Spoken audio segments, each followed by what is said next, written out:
Okay, we made it to the other side. Now, these buildings back here, that is part of the, I'll show you the bridge. Then you go down.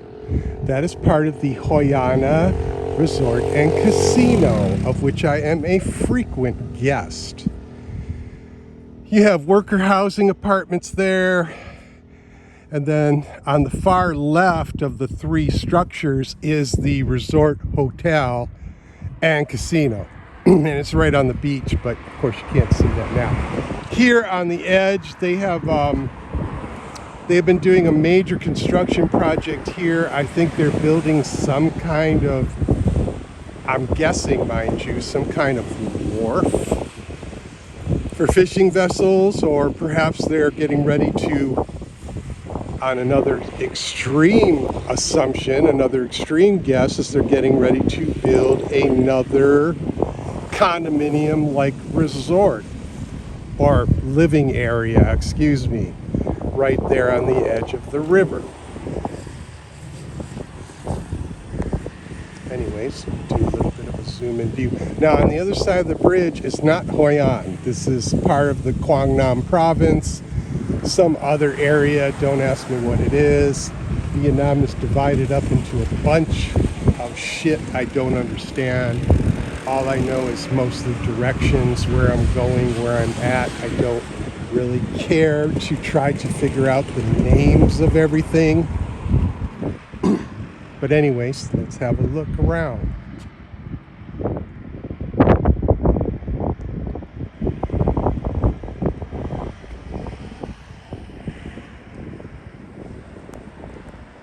Down in this area here is likely a small fishing village.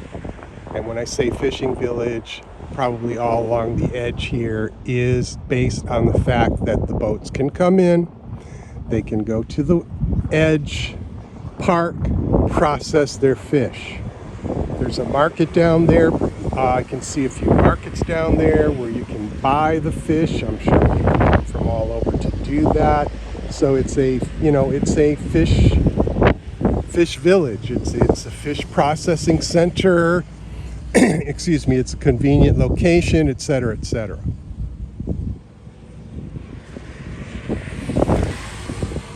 You can see a stretch of sand that extends out that you can walk along, which is like literally part of the incoming cove. So you can walk way out there. Of course, I think when the seasons change and we get into the rainy season and the ocean rises a bit, you probably won't see that. As you are keenly aware from, if you followed my vlogs long, those are, again, the Cham Islands. I've shown you the Cham Islands from the beach that I usually go to, which is way down yonder. There are a couple of five-star resorts there on the edge by the beach. On this point, there's a little lighthouse here.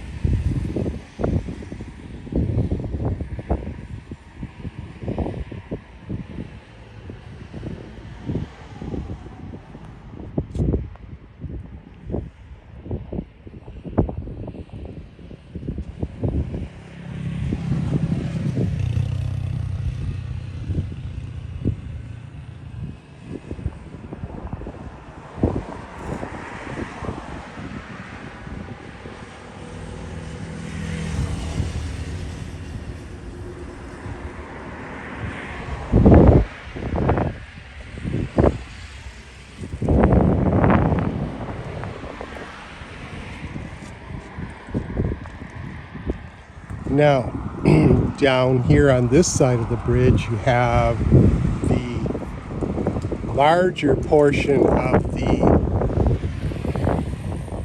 coconut forest, the coconut palms that grow out of the water. Is all through here. And it starts on the other side, but they'll bring you through on a basket boat and take you through. There's a lot of cuts that you can navigate a small boat through all of these coconut palms, thick mass of them, and take yourself a little tour. I'm sure there is some wildlife, unique wildlife in there, and things of that nature. I think the tour lasts about 30 minutes, maybe. You're processed through pretty quickly, and you'd be surprised at how fast they can row and propel those basket boats. But anyways, you can take a little tour through there, and it's kind of cool. I don't want to take anything away from it, but meh, not interested.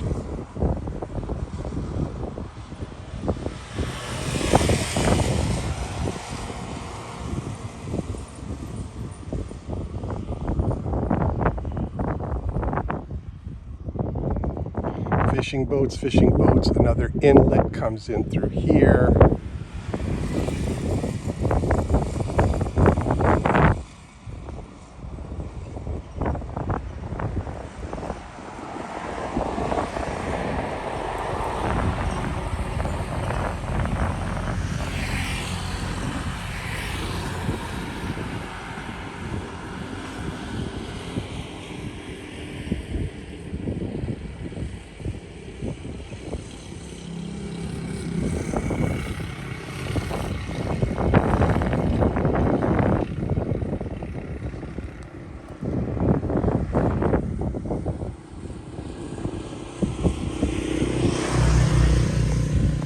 A lot of navigation buoys, more fishing dip nets, and I don't know if these are man-made structures here running lengthwise,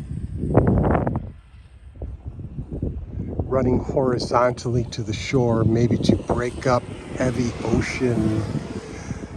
Or I honestly don't know. You've got a mixture here of both salt water and fresh water coming in, and then I imagine it gets diluted out, and by the time you get way down the river there, it's mostly bled out. But here you can almost see the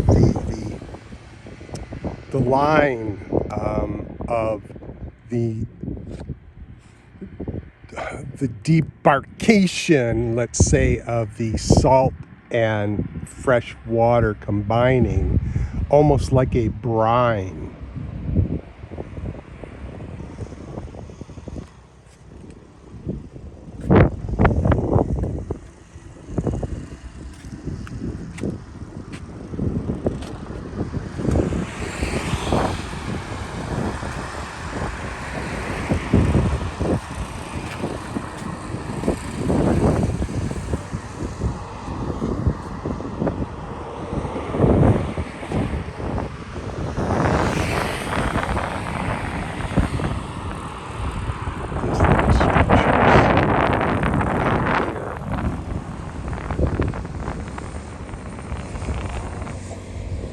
Platforms, these little human platforms, are basically, if I'm not mistaken, that looks like a little tour boat. You can take that probably all the way from ancient town. They'll give you a ride out here, maybe go up to the sandbar there. They won't go into the ocean, and then bring you back. Maybe that's a nice little boat ride. These little structures here, now if I'm not mistaken,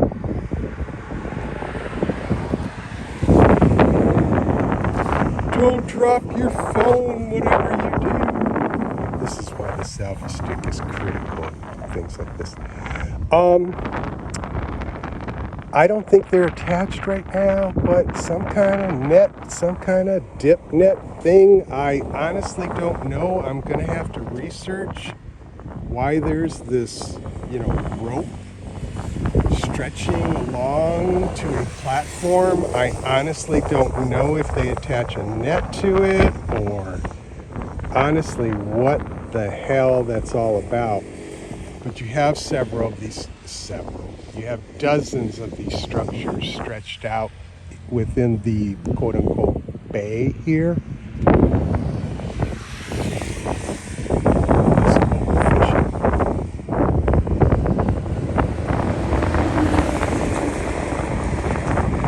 Got a motor on it of some kind.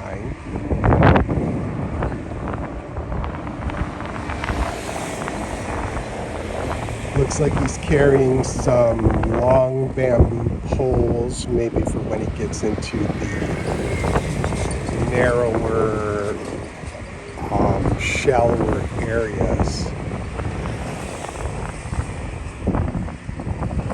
Excuse me.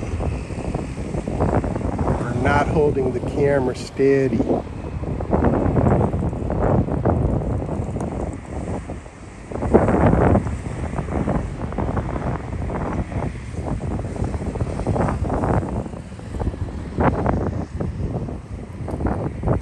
Now, I've crossed this bridge dozens and dozens of times in the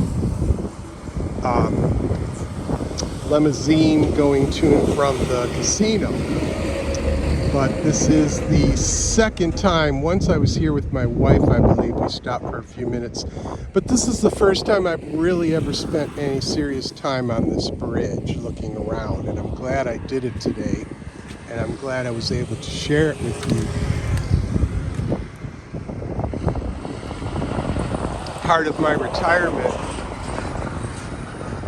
was indeed to get into an area that was near the ocean, to be able to have this view of the sea every day, to have access to it, quick, rapid access to it, was important. A lot of people think about a beach retirement, but when they think about that, I don't know personally, when you say something about beach retirement, people are always getting this visual inside of their heads of California, maybe Florida, where you have a condo on the beach, and your old ass gets up every day and goes to Denny's and has breakfast, and then with your big beer gut as an older man, or your big fat ass as an older woman, you stroll along the beach, maybe do some shell hunting,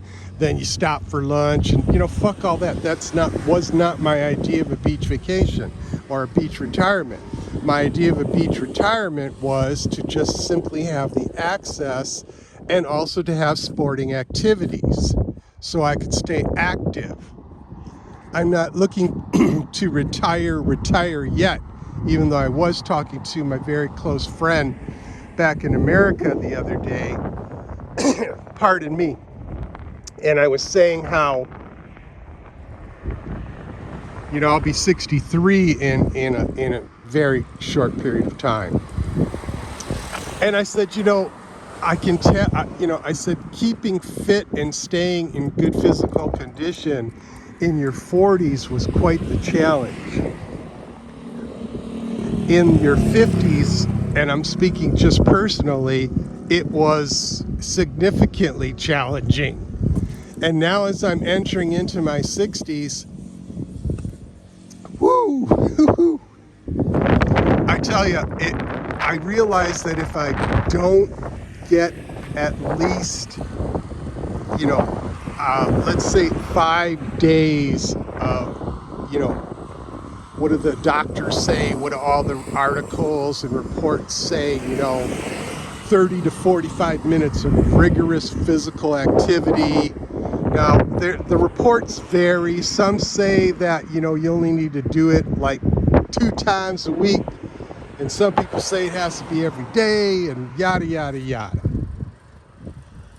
But I told him that, if I go 1 or 2 days without riding my bicycle, or without stretching, or without working out, without taking a walk, without, going fishing and moving around a lot, I can feel myself withering away. And when I look at some of the Western tourists that have been arriving to Vietnam since they reopened international borders, it's just been a visual tale of tragedy. Looking at these fat, bloated, older people and these completely out of shape younger people, young guys with dad bods, effeminate, emasculated, young women with like cottage cheese thighs and flabby arms and fat necks and backs. And it's just disgusting. I've never been that way. I never want to be that way. So part of my idea of a beach retirement was just basically to have the beautiful visuals of the ocean, to be able to go swimming, to be able to go snorkeling, to be able to possibly go fishing in the ocean, and just basically to have the ability to dick around, take a long walk along the beach. Yeah, sure. But also a kind of like an active lifestyle, and Vietnam is so ideal for that because of the climate. And I highly recommend two things. One is walking/hiking everywhere. If you live in a small community like Hoi An. Honestly, even if you live in Da Nang or anywhere. Or bicycling. I don't know how to ride a motorbike, A, and B, I don't want to ride a motorbike because as a newbie here in Vietnam, that's just something you don't do. You don't say, oh, I'm going to start riding a motorbike in Vietnam. Fuck no. I will kill myself or I will kill somebody else, and that is really not akin to a well-rounded retirement. So no motorbike for me, fuck that. And I talked about this car, yeah, it's possible, but you fall into the same scenario because of the way the roads are built here, the way the infrastructure is set up. It's a whole different driving methodology out here. And it's not one I'm interested in.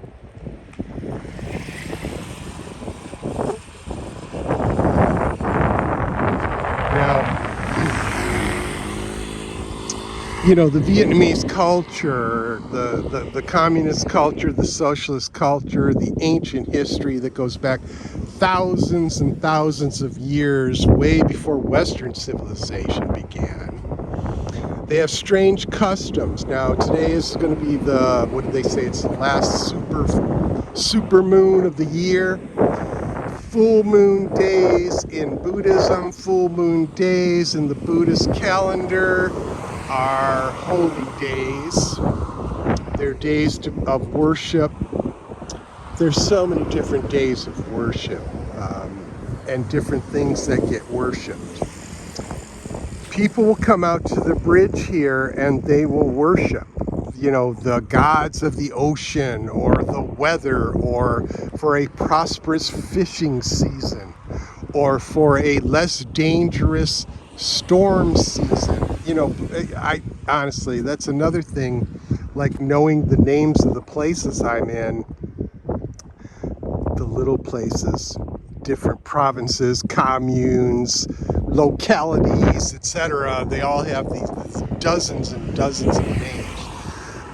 This side of the bridge is Hoi An, but there's different sections that have different names of the different areas. On this side of the bridge, something else, another 2-3 dozen different names. What I'm getting to is this is set up purposely so that you can come here and you can burn incense on the bridge. So you can stick your little incense in here and, pray to whatever strange gods that you might believe in.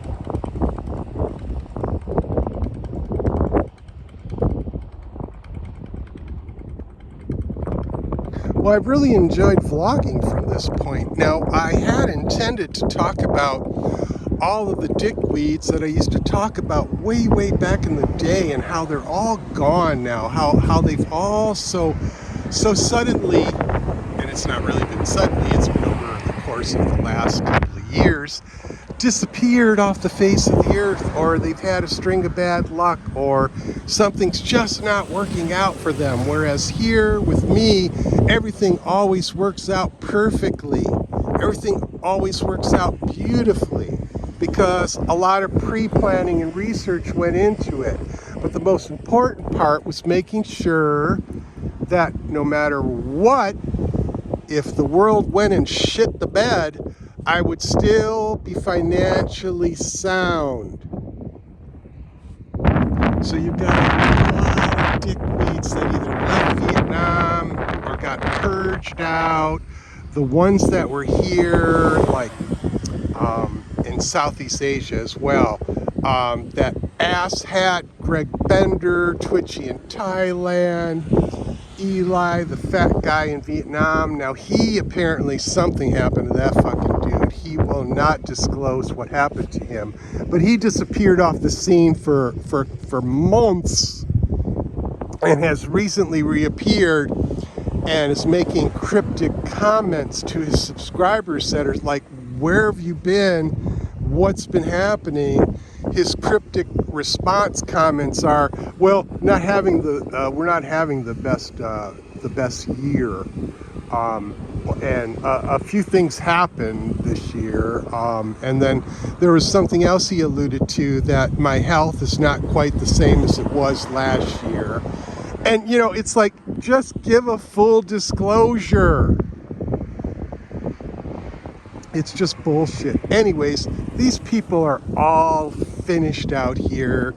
You know, Eli's an obese turd in his 50s, so, you know, he's probably having is having serious health problems because he doesn't exercise. He doesn't watch what he eats. He's like a lot of Westerners out here that just go to the Western restaurants and eat hamburgers and pizza every day. Won't eat Vietnamese food. I love Vietnamese food. It is wonderful.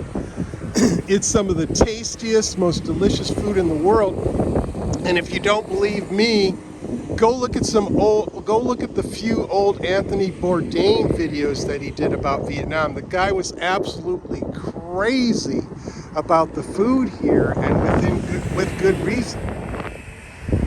There is absolutely no reason not to love Vietnamese food.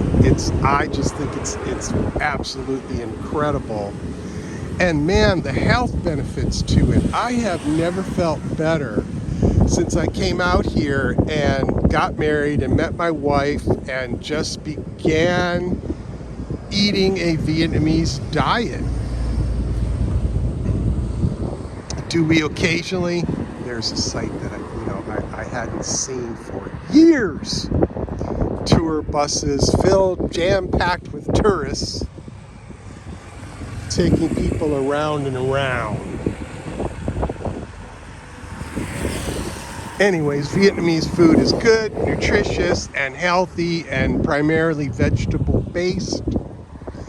There are a lot of health and medicinal benefits to eating a Vietnamese diet, and it's highly recommended. I've never felt better. That's the truth. I'm being honest with you. I have came out here as a veteran. I have VA health care benefits, but the only way to access VA health care benefits is in the United States. So if something were to seriously go wrong with me and I had the ability to get on a plane and travel back to the United States and go to my local VA center, which, believe it or not, is in Detroit, Michigan.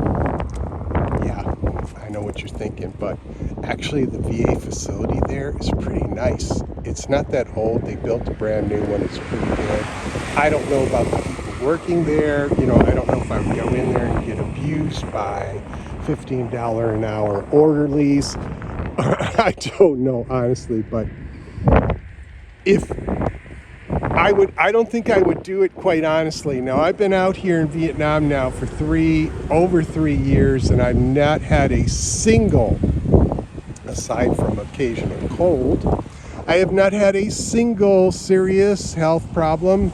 I have not had a health problem of any kind.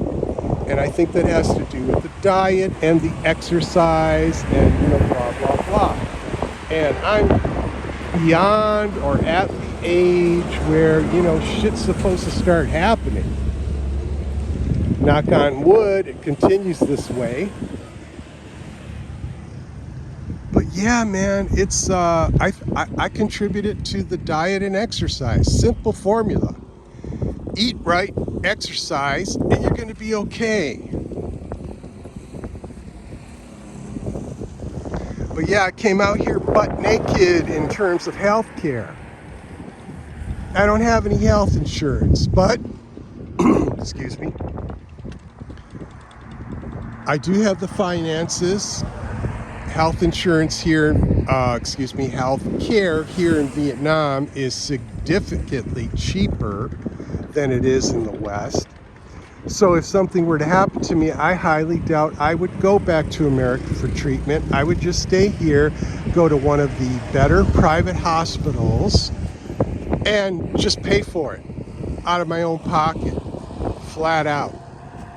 When healthcare costs are 40% what they are in America, yeah, just pay for whatever you need. Well, folks, that's it. I got to cut it off because this is 4K and it's going to take forever to upload. I hope you got something out of it. I hope you enjoyed it. I'm not a vlogger. I fucking suck at it. But I did want to show you this view from the two sides of the Kukudai Bridge. So there you have it. Have a good day.